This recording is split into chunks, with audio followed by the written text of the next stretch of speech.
This is file item 52, SB 1120. SB 1120, clerk will read. Senate Bill 1120 by Senator Atkins and others, and accolade the land use. Mr. Rivas, you may open. Thank you, Mr. Speaker. I'm proud to present Senate Bill 1120 on behalf of Senate Pro Tem Atkins. As we all know, there's no silver bullet.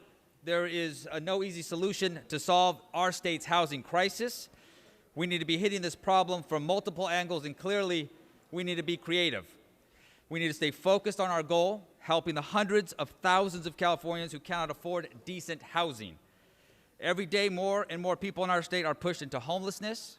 As we all know, we need to drastically increase our supply of affordable housing. This problem will only continue to get worse if we do not. Senate Bill 1120 allows property owners to build duplexes, gives them the opportunity to subdivide their land to create more housing, so long as these new units meet existing community standards. Senate Bill 1120 builds on our successful approach to accessory dwelling units, which has led to the permitting of thousands of naturally affordable units statewide. Turner Center, Berkeley, has recently found that if just 5% of eligible parcels created a duplex, it would result in 600,000 new homes. That's almost a quarter of the state's housing construction goal over the next 8 years.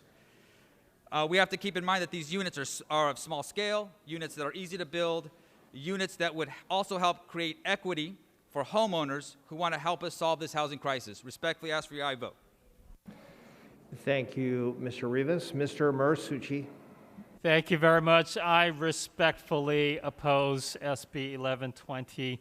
SB 1120 is taking away local control from our cities to be able to preserve and protect single-family zoning. I ask for your no vote. Thank you, Mr. Marsucci. Ms. Friedman, you're recognized. Thank you, Mr. Speaker. I know it's late and everybody wants us to get through this, but I feel this is too important for me not to speak on.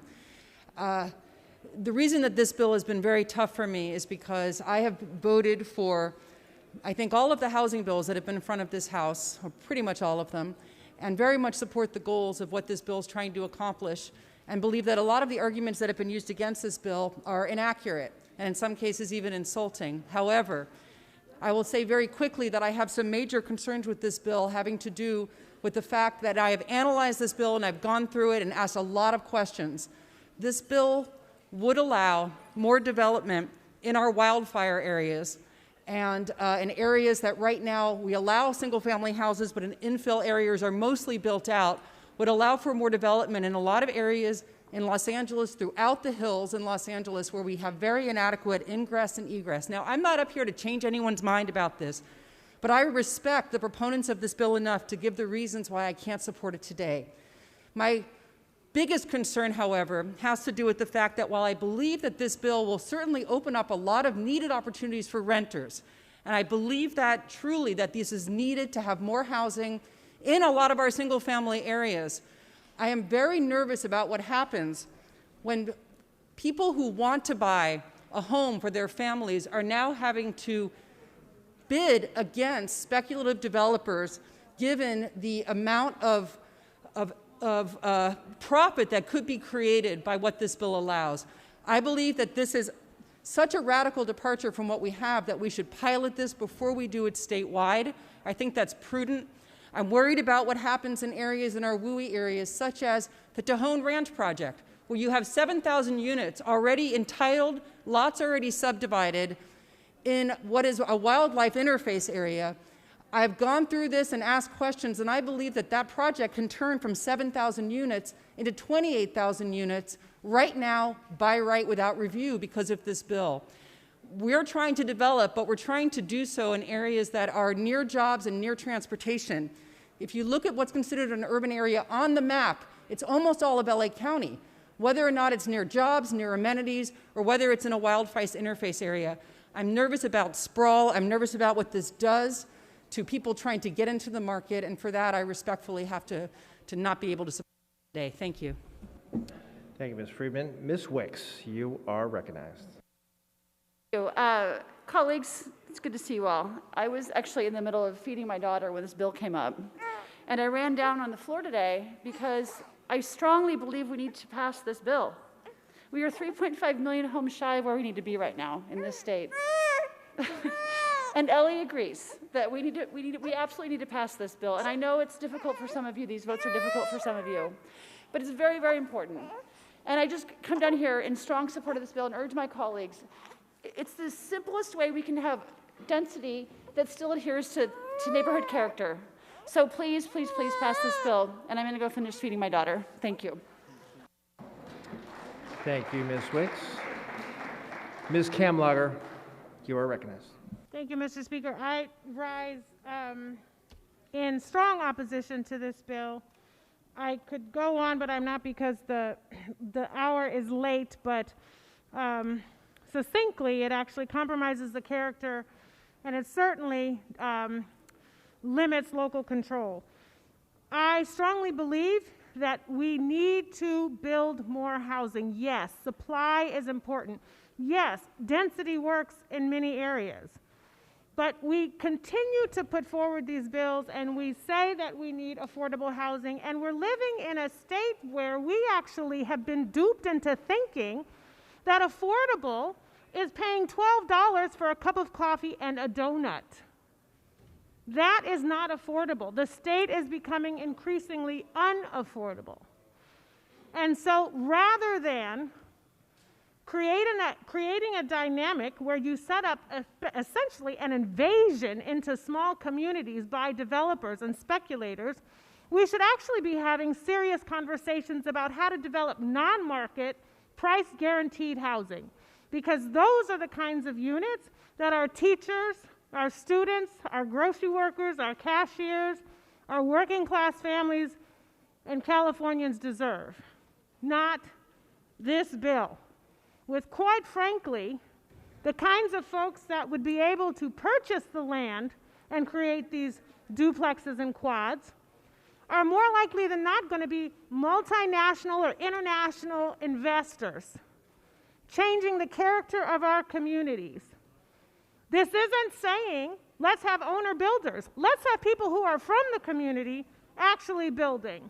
Let's have people who respect and understand the fabric and the landscape of our neighborhoods across Southern California, across the 54th. Let them participate in this. I could go on and on about 100 plus years ago with Andrew Johnson and 40 acres and a mule and black folks having some land and then not being able to have it, and for centuries, for years, for generations, trying to figure out how to get some land back. And what happens when you have developers calling your phone every day asking if you'd be willing to sell your property, and then having appraisers come in and undervalue your property so that folks can get it at the cheap, and how that also accelerates and exacerbates gentrification and displacement. But instead of talking about that, I'm going to just talk about the fact that why don't we look at least restrictive alternatives? Like the inventory of land that the state has that's underutilized or unutilized, the inventory of land that our localities and our school districts have, we could be using that inventory to build. We could be looking at how we're transforming mixed-use light commercial corridors. But I don't think we should be asking for an invasion by developers into communities across the state because we're too lazy, quite frankly, to have more meaningful conversations about how we're protecting communities and finding ways to build housing that people truly can afford. So with that, I have to respectfully ask for your no vote on SB 1120. Mr. Mathis. All right, Mr. Speaker, I thought Mr. Mays was ahead of me in line. He had his mic up first. But members, there's a lot of points on this bill that I can agree with. I think we all agree that housing in California, we need more. We need it to be affordable. I think a lot of us agree that families are having a hard time. But this bill doesn't quite get there. I think there's considerations, especially in our valley area, when we look at questions of water accessibility. We have regulations like Sigma that are coming into effect, and every year we get cut off more and more surface water. And we know that housing projects actually chew up more water than housing product. When we get into the conversations of urban sprawl, and we talk about pulling agricultural land off and having housing projects go up, and for all of those of you who love to talk about climate change and the things you want to do, consider this. Agricultural land that these new housing projects would possibly chew up is 10 to 15 degrees cooler than the neighborhoods. So consider that one. Now there's a lot of pieces on this, and I really like the point that was made, because in my community, you know, we have a lot of communities of color, we have a lot of communities that are very poor and disenfranchised, where we're going to have investors come in and offer them money and do things to chase them out so they can split up these homes. There's a lot more that needs to be done. Now, as a husband of a realtor, I'm probably going to hear it when I get home for not being there on this one, because then it's less units for my wife to be able to sell. But, you know, when we look at these things, we have opportunities to get these things right, members. You know, I say every year, you know, fast is slow, slow is smooth, smooth is fast. And you all try to speed through these things and throw them together, and you know, this is just more spaghetti thrown at the wall. We know it's not done cooking, and we're slowly watching this bill and other bills just quite not stick. So I urge you members, let's get this one right. Let's get it right for the neighborhoods. Let's get it right for the future of California. Let's get it right so when our children hit that point where they go to buy a home, they can actually buy that nice single-family unit and have a neighborhood to raise our grandkids in. Thank you. Thank you, Mr. Mathis. Mr. Cunningham, you're recognized. Thank you, Mr. Speaker. Look, we have a massive, massive housing shortage in California. Everybody knows that. Every single person in this room today sitting here knows we have a housing shortage. So we are either serious about solving that problem or we are not. If we are serious about solving that, then we will make good use of existing resources. We will let people divide lots. We will let people build ADUs to move their grandparent in next door to them. Those are common sense things we can do to make existing use of resources. And we should do that. And you know why we should do that? Because all of our kids would love to stay in this wonderful state. All of our children would love to someday live near their parent and live near their grandparent. But we have a California, if we continue on the present path, that is going to be unaffordable for the next generation. Totally unaffordable, and we all know it. So if you're serious about doing something for that, do something about it. Vote for this bill. Give property owners more freedom over their own land. Let them subdivide. Let them build ADUs. Let them do things that some of their local governments will not allow them to do. That will increase supply. That will increase housing in our state. Again, if we are serious about solving the housing problem, we have to do what it takes, and that is increase supply. This bill will do it. I urge and I vote. Thank you, Mr. Cunningham. Mr. Mays, you're recognized. Thank you, Mr. Speaker. Members, I rise tonight to just to say that I'm a little disappointed. Mr. Speaker. Members, Mr. Mays, please proceed. I'm a little disappointed in the way that we've behaved this year. I realize it's been a pandemic, But the bill before us is a major piece of public policy. And I also understand that the time is running short this evening, and so I'm not going to talk about the merits of this bill and continue to go down this. But the fact is, this is a major piece of public policy, and we should be debating this not for 15 minutes, not for 30 minutes, but for several hours. When I first saw this bill last week, my staff said that I was going to be an aye. Why? Because I supported ADUs just last year, 2 years ago. But this isn't just about adding ADUs. It's not. This will change the fabric of California. It will change the character of your neighborhoods, which is why all of us believe in local government. We believe in local control and decisions made at the local level. That's why a member from Glendale and a member from LA are one way, and a member from Oakland and San Luis Obispo are something different. And it seems to me, Mr. Speaker. Mr. Mays, please proceed. I just want to make this last point, because we know, and I've heard this from members over and over and over this legislative session, believing that all the decisions that are here are being made from the top down. In fact, I heard from one of my Democratic colleagues yesterday, felt like we were just backup dancers for just a few leaders. And the truth is, it is incumbent upon us as members of this body, to properly institute our role, our constitutional role as being a co-equal branch of government. And a bill like this, I could have supported. I still could support maybe next year, but not this year, because we haven't had the time to properly debate it.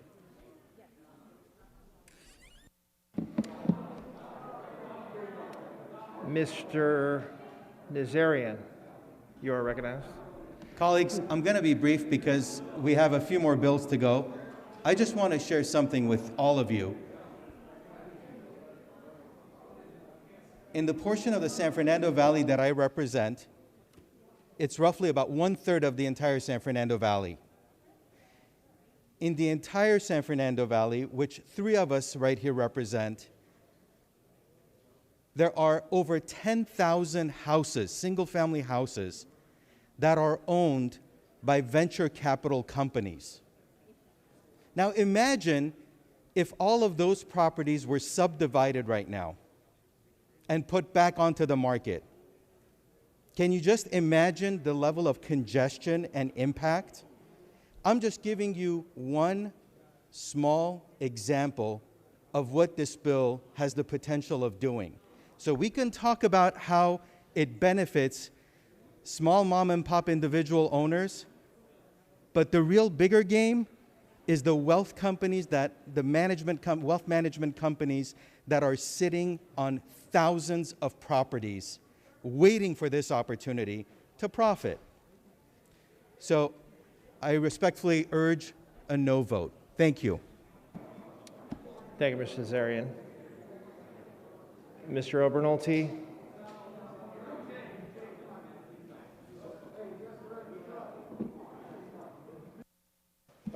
Mr. Speaker, I'll be brief. I rise in opposition to SB 1120. And colleagues, I struggled with this bill because generally my philosophy is libertarian, and I figure if someone wants to subdivide their lot, if someone wants to build a duplex, why should they not be allowed to do that? But here's the problem with that thinking. If you subscribe to that philosophy, why do we do land use planning at all? Why do we allow local counties and cities the ability to say, we want this built here, we want that built here?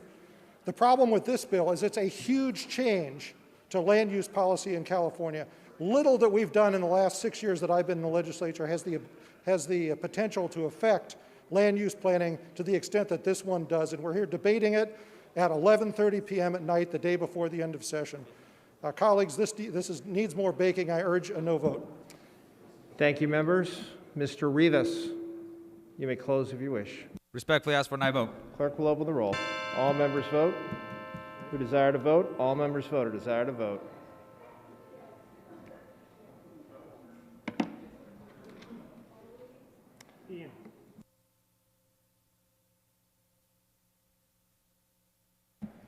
All members voted. Desire to vote?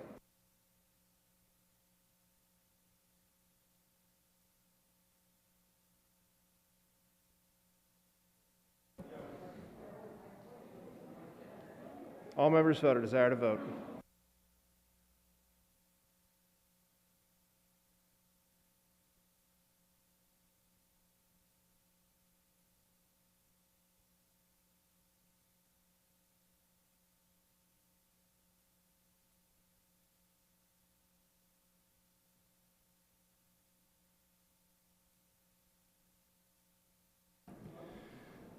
Mr. Rivas moves the call.